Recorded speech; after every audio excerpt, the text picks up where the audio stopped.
Right, we now come to the next urgent... Sorry? After this section, really. I now come to Diana Johnson, urgent question. To ask the Minister for the Cabinet Office if he'll make a statement on the Government's policy on interim payments for victims of the contaminated blood scandal. Minister. Mr. Speaker, I thank the Right Honourable Lady for her question. I note that she does not appear to be seeking the full debate that I recently wrote to her in support of, and I would commend my recent letter to her, wherein I suggested that perhaps a full debate, when the House resumes, would be in order if the Leader of the House will agree. I frequently pay tribute to her, as she knows, and her long-standing work on this issue, and I ask her to accept from me, of course, that other people are also working hard on it, including my officials and officials from across Whitehall. She has been a resolute advocate for her constituent, and I believe her all-party parliamentary group. And I am seeking also to support the wider community of those people who have been affected by this appalling tragedy. The specific question that she raises today concerns, of course, the compensation framework study. Now, this was produced by Sir Robert Francis, Queen's Counsel, and was commissioned by my predecessor in her then capacity as sponsor minister for the Infected Blood Inquiry. I can tell the House that it was delivered to me as the current sponsor minister for the Infected Blood Inquiry only in March. Sir Robert had been asked to give independent advice about the design of a workable and fair framework for compensation for victims of infected blood, one that could be ready to implement upon the conclusion of the inquiry should its findings and recommendations require it. Now, the Government published Sir Robert's study some 6 weeks ago, on the 7th of June this year. Sir Robert then gave evidence about his work to the inquiry only last week, on the 11th and 12th of July, and it was quite detailed evidence, quite lengthy and quite technical and forensic. And, Mr. Speaker, as you will appreciate, Sir Robert's study is a comprehensive and detailed one. It reflects the contributions of many victims and their recognised legal representatives, and of campaign groups who have been representing the infected and affected communities so well. In total, Sir Robert makes no fewer than 19 recommendations that span the full spectrum of considerations for the creation, status and delivery of a framework, including non-financial compensation for victims, both individuals who were infected by contaminated blood or blood products and those whose lives were affected after their loved ones or family members received infected blood or infected blood products. The Government is grateful to Sir Robert for his thorough examination of these complex questions and the detailed submissions, and I wish to assure all those who have taken part that the Government is focused on making a prompt response. But one of Sir Robert's recommendations, of course, and the focus of the Right Honourable Lady's question today, is that the Government should consider making interim compensation payments to infected support scheme beneficiaries before a compensation scheme is established, in the interest of speeding up justice and giving some level of assurance and security to those who may not live to see the end of the inquiry. My colleagues and I are particularly and keenly aware of this reality. After all, it was this Conservative government, under my right honourable friend from Maidenhead... Order. Just half it's a page. It's a very important debate, but I don't think they've advised him that he's way over time. I don't know who's done the speech for him. Yes. Because I've lots of people who've got to get in and with a lot of business ahead. I'm presuming he's nearly at the end. Yes, Mr. Speaker. Just 2 paragraphs left. I apologise if I've run over. But yes, Mr. Speaker. I was going to say, though, that my colleagues and I are keenly aware of this reality. After all, it was this Conservative government, under my right honourable friend for Maidenhead, which launched the inquiry in the first place, and it was this government, under the current Prime Minister, which commissioned the compensation framework study last year. So, Mr. Speaker, in conclusion, I can confirm to the Right Honourable Lady and the House that officials across government are making haste to address this as quickly and thoroughly as possible, However, responsible government requires proper and careful consideration of how complex and important schemes can and should work, and it will take a little more time for the work to be completed. Can I just say that we do need to advise ministers how much time they've got, and when people are putting speeches together, can we please try and work with the time allocated? Because all these people have got a great interest, need to get in. Dame Diana Jones. Mr Speaker, for granting this urgent question today. The response from the Paymaster General is yet again wholly inadequate and insulting to those who've suffered so much over so many years, with over 3,000 people dead, over 419 of them in the 5 years since the public inquiry was called, and on average with one person dying every 4 days. These people cannot wait a day longer than necessary, and as the Paymaster General set out at length, to avoid further delays, in May 21, the Government asked Sir Robert Francis QC to undertake a parallel in-depth review of financial compensation ahead of the overall public inquiry concluding. Sir Robert's found a compelling case for interim payments of at least £100,000 to those infected. Ministers have had these recommendations since March, but refused to publish them, saying they wanted to publish their response at the same time. We waited, and we waited, and then the review was leaked to the Sunday Times newspaper, and the government finally published in early June, but not with the promised response from the government.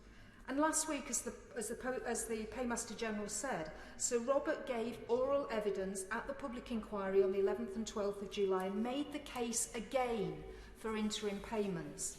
Now, the government have already and rightly granted £30 million in interim compensation to the Post Office Horizon IT scandal, long before its public inquiry concludes, and also interim payments on the Windrush scandal, but not on infected blood. Now, given the undoubted urgency, on the 15th of July, Sir Brian Langstaff QC started a 10-day consultation on using his own powers to recommend interim payments ahead of his final report, to which the government will need to respond. Now, it's the 25th of July that deadline is set, and that comes after this House enters the summer recess. And as Mr Speaker has repeatedly said, this House should hear announcements first. And after decades of cover-up and appalling treatment, what exactly is preventing the Minister announcing today, before the summer recess, that interim payments recommended by their own independent reviewer will be paid? And if not now, when? What is the timetable for the announcement on interim payments and for a response to the wider review? And can I just ask the Paymaster General, when will we get to see the submission that I'm sure his officials are preparing for submission to the independent inquiry on interim payments that Sir Brian has set up? And I gave some injury time there too, because the Minister overran, but just to remind everybody, it's 3 minutes and 2 minutes normally. Minister. Well, I'm conscious of the Speaker and the Deputy Speaker's admonition about speed, so I can be brief. The government will need to reflect very carefully on the detailed, very detailed evidence that Sir Robert gave only last week.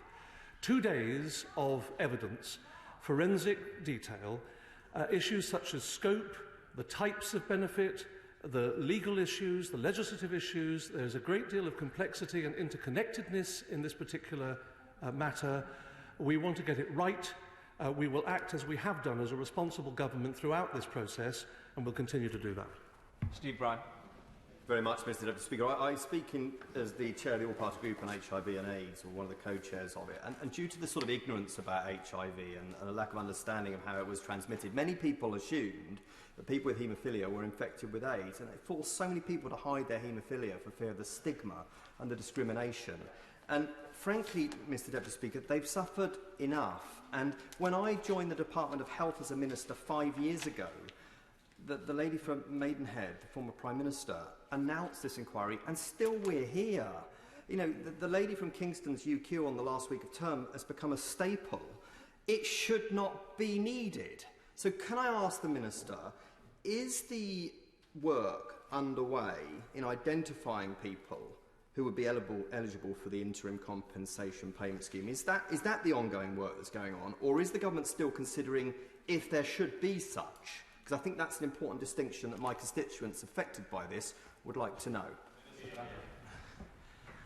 The whole matter is still being considered. There were 19 recommendations. My officials are working hard across Whitehall on the matter. It's unfair and inaccurate to characterise this as having made no progress over the course of these years. Of course, it made no progress, or hardly any progress, for many, many years after the infected blood scandal began. But since the Right Honourable Lady from Maidenhead began the inquiry, considerable progress has been made and is being made. Laura Anderson. Thank you, Mr Deputy Speaker. Thank you for granting this urgent question, and can I start by paying tribute to the Right Honourable Member for Kingston upon Hull North for securing this important debate and for her years of campaigning on behalf of the victims of this horrendous scandal. And these excuses just don't wash. We saw at the beginning of COVID, if government wants to move fast, if there's the political will, it can move very, very fast to take action, and that just has been the opposite of making haste with this issue. For too long, the contaminated blood community has been failed by government, ignored by those who've let the demands of those affected fall on deaf ears. As a result of this delay, tragically, many members of the infected blood community will not live to see the outcome of this inquiry. The longer it goes on, the fewer victims will be around to see justice done. Is that what the Treasury is wanting to happen? Justice delayed is justice denied. But this government continues to hide behind more and more reviews.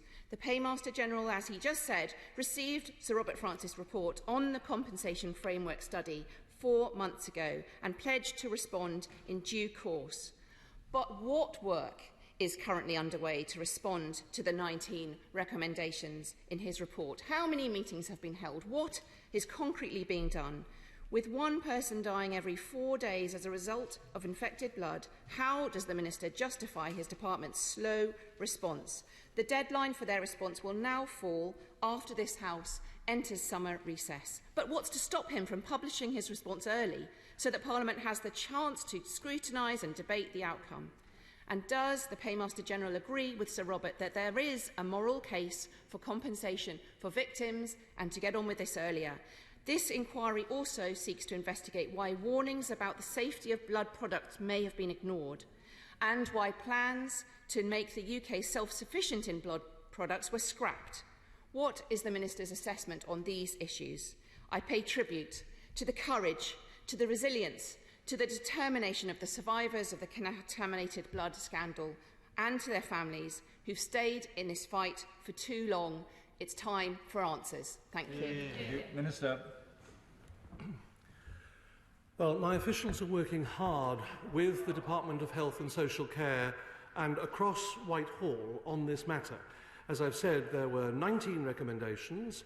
There are those 19 recommendations, and we've only just had Sir Robert Francis's evidence last week, and that was very detailed and forensic. So the matter is being given the fullest and speediest and most expeditious consideration, and I would ask her to bear in mind that there are officials across Whitehall who feel just as passionately as I do, and as this House does, about getting this right and about doing the right thing for all those infected and affected.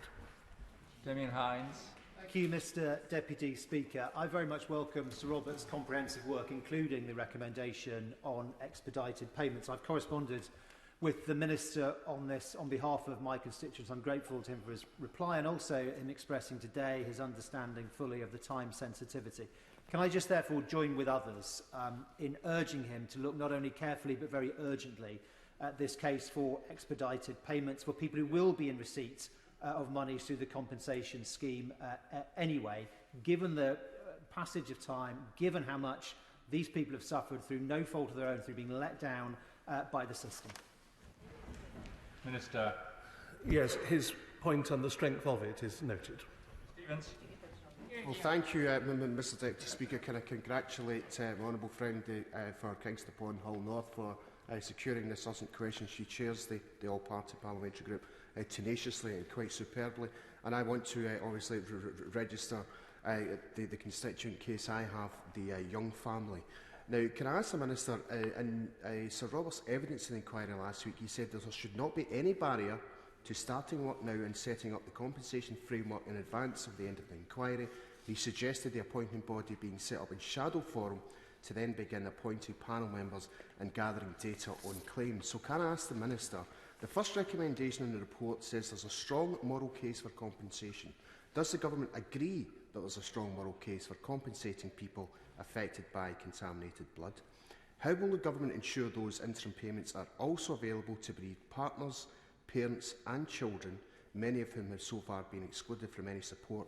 And finally, recommendation 15 in the report says that all support payments from the current support schemes should be raised by at least 5% above median earnings and guaranteed for life by legislation or secure government undertaking. Will the Government commit to providing that security? Minister. Well, I thank him for his question, and I recognise the power of the point that he makes about his own constituent, and many honourable and right honourable colleagues around this House will also have constituents who have been affected. I can't, of course, prejudge the matter. Work is ongoing at haste, and there is a lot of analytical work that needs to be done. We will have the answer to those questions just as soon as we can. Kevin Honrake. Thank you, Mr Deputy Speaker. One of the first meetings I attended in this place in 2015 was a meeting with the All-Party Group on contaminated blood, and I know the campaign had been going on for many years prior to that. I've been contacted by a number of my constituents who have still not received fair compensation. They do not care about compensation, about consultations or compensation frameworks. They need money. This is such a case of injustice, a clear case of injustice. Would my right honourable friend please impress upon the Prime Minister, before he leaves office, to make these interim payments now? Minister. The point he eloquently makes is noted and will be relayed. Catherine West. Thank you, Mr Deputy Speaker. My constituent Nick was infected with Hep C. When he died in 2012, he left behind his partner and a tiny baby. 10 years on, this little girl is about to go into secondary school. These families cannot afford any more delay. Will the Minister today pledge that it's not just the living who will receive interim payments, but that it is those who have been so badly affected by the loss of a loved one over these decades? I cannot at this moment prejudge the ultimate decisions in this matter, but I can say to her that the matter has my full attention and has the full attention of officials across government and will be given the attention that it so richly deserves. Richard Holden. Thank you very much indeed, Mr Deputy Speaker, and I speak as a member of the APPG on haemophilia and contaminated blood.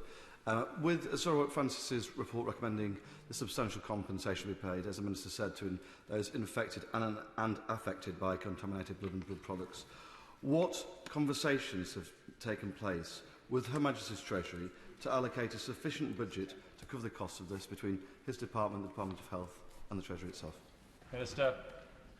Well, I can't speak exactly to his point, but the general point that he makes is a good one, which is, of course, that there are issues across Whitehall and across government that need to be addressed in all of these matters, and that is work, as I've said, that is continuing with DHSC and across government. Christine Jardine. Thank you very much, Mr Deputy Speaker.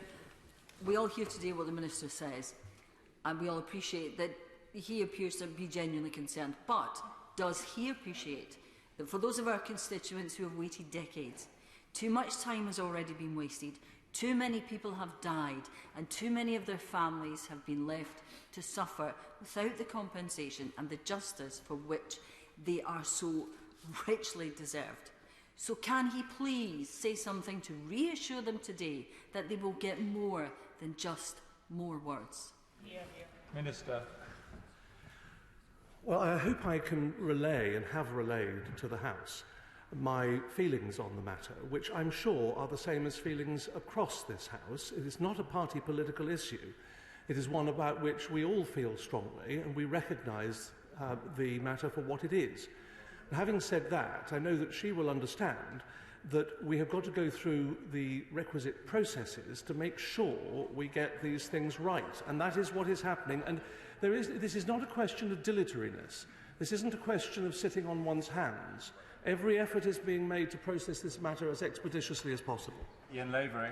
Thank you. Mr. Speaker. You know, the contaminated blood victims are entitled to be fed up to the back teeth of bluster, delay and dithering from the government. There's 2 of these victims dying each week. There's 208 victims died in Wales, 548 in Scotland, 100 in Northern Ireland, 3,000 plus in England. There's 419 victims died since the inquiry began in 2019. Sir Robert Francis stated in recommendation 14 of his report that interim payments should be paid without delay. Can the Minister say, has recommendation 14 actually been costed? And can he tell the House how many times his office has been in touch with the Treasury to discuss the compensation for recommendation 14? What I can say, Mr. Speaker, is that I'm very conscious of the passage of time from when the infected blood issue began many, many years ago, decades ago, and the inquiry that was begun by my right honourable friend from Maidenhead in 2019. I'm conscious of the years that have elapsed, and I reiterate what I've said about moving as expeditiously as possible. Olga Van. Thank you very much indeed, Mr. Deputy Speaker. I want to speak on behalf of and ask a question on behalf of a lifelong friend of mine who was born a haemophiliac. Unfortunately, as a young boy, he ended up having factor VIII, which was contaminated. As a consequence, he's now a man in his 60s. He has, with the help and care of our health system, is still here. He has survived, but has had to have a liver transplant. That gentleman today has had to live a life where he was being put as, what way should I put it, has been somewhat living under a shadow.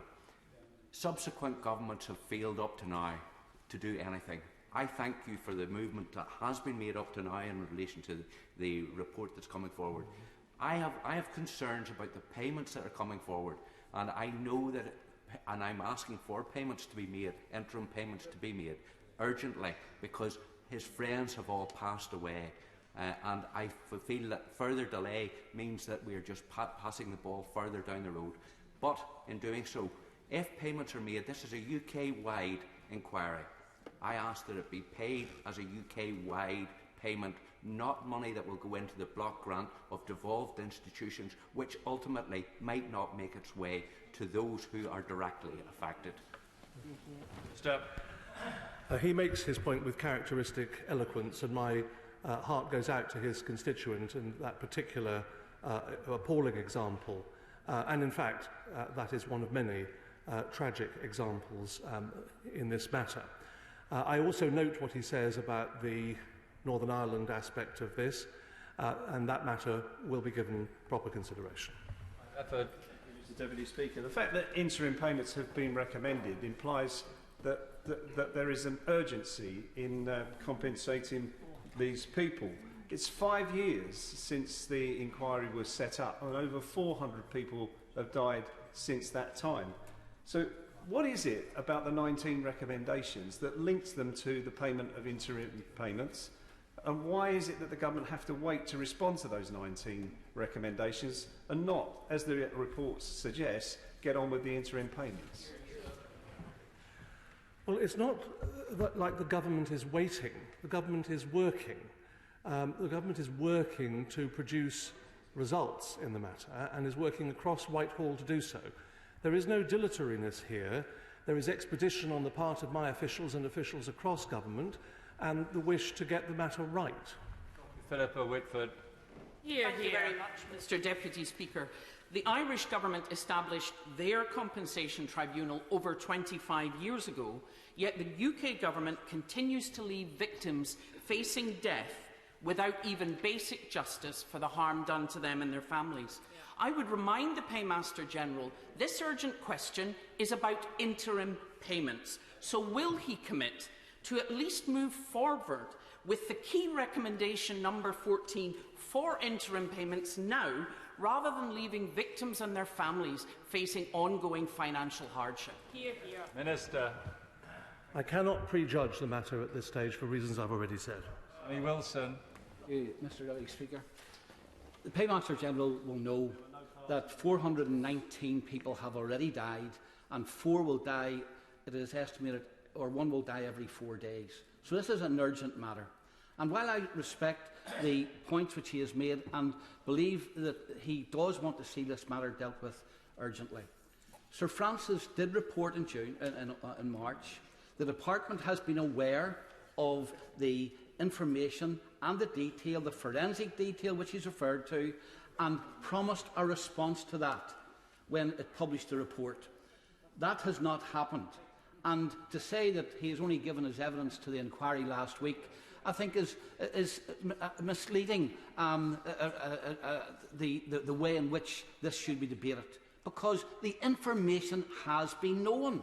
Before he ever gave his evidence to the inquiry, the government had that information. So why can they not act on the compensation, the interim compensation payment, as Sir Brian Longstaff has said he would wish to be done, at least to deal with the immediate hardship issues which people are now facing? Well, I hope he will accept from me that the matter is complex. It is interconnected. It is interconnected, and I use that word advisedly, across government. That makes it particularly complex. It may be more complex than other comparable schemes. And what I would ask him and others to do is accept that everyone is working as fast as they can to achieve the right result in this matter. Thank you, Mr Deputy Speaker. I agree with my friend, the member for Kingston upon Hull North. The Paymaster General's response was inadequate, and I think this describing the people that we're talking about, our constituents, as tragic examples is not helpful. I have 3 constituents affected. One was infected with hepatitis C in the Royal Manchester Children's Hospital in the early 1980s. In January 2014, he found out he'd begun to develop cirrhosis of the liver. He's had to put his career on hold while he's having treatment and has had great stress and worry. It is only right that my constituents and the others we're hearing about affected by this scandal receive the financial help and support they deserve. How soon will the government implement Sir Robert's recommendations on offering substantial interim payments of no less than £100,000? How soon? Here. Minister. As soon as is reasonably possible. Navardell. Thank you very much, Mr Deputy Speaker. My constituent Linda Cannon lost her husband after he received a blood transfusion which infected him with hepatitis C. My constituent Vera Gaskin has stage 2 chronic cirrhosis of the liver, a serious and lifelong condition which she got through contaminated blood. I have sat with both of my constituents. I have listened to the impact on their lives. I have been raising this for 7.5 years, and we are about to have our 4th Prime Minister. 400 people have died since the inquiry started 5 years ago. Is it the government's strategy to wait for more people to die before they get justice? Because we can give people money right now, as has been recommended. Or is this government going to finally get its finger out and give justice to the people affected by contaminated blood? Minister. Well, I'm sorry, I think her question is unworthy.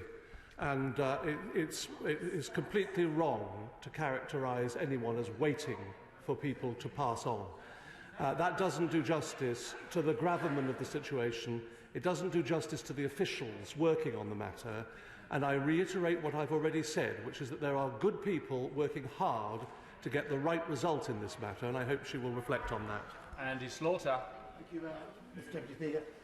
Most of us here represent constituents who are victims of the contaminated blood scandal, and because they've waited for justice for so long, there's often quite a long gap between hearing from them, and you wonder, have they moved away? Have they just been exhausted by the process? Are they too ill?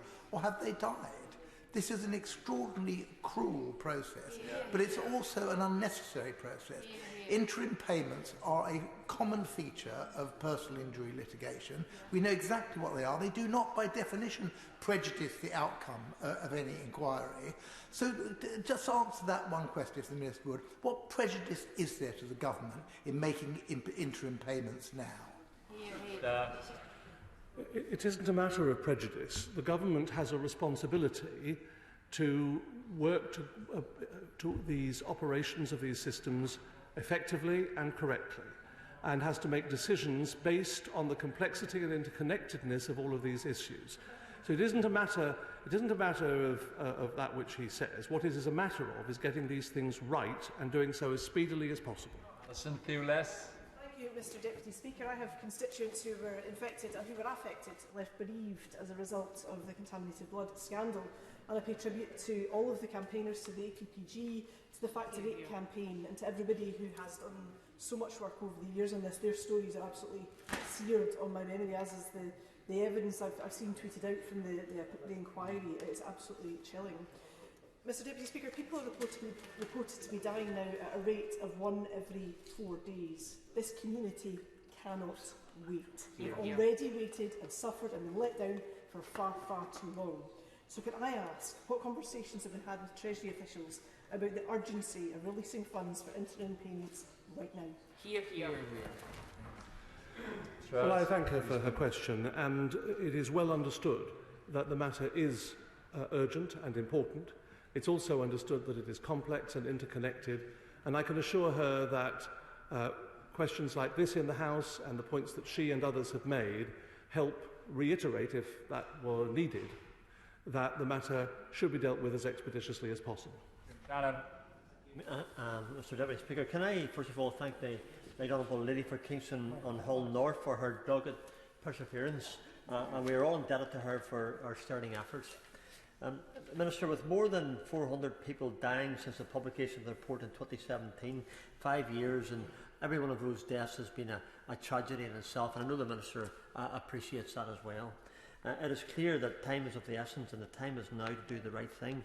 So can the Minister commit to a reasonable timescale to put those contaminated blood victims and families' minds at ease who have suffered so far considerable stress and anxiety due to poor health firstly, but also to extreme financial difficulties? As every day goes by, the financial difficulties and debts mount up. Time is of the essence.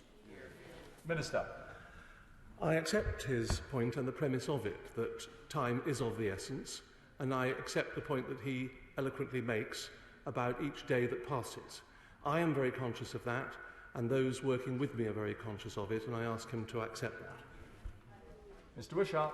And thank you ever so much, Mr Deputy Speaker. And there is no good reason why these interim payments cannot be made. But when we first raised issues about contaminated blood some 20 years ago, we were repeatedly told that no wrongful practices were employed. Andy Burnham has now conceded at the inquiry that he and his then ministerial team were given lines by officials that he now knows to be false, and that this has had an impact on real lives. What has been done to have this misinformation addressed, and will he commit to an inquiry over and above Sir Roberts about why MPs were misled at that time by officials? Minister.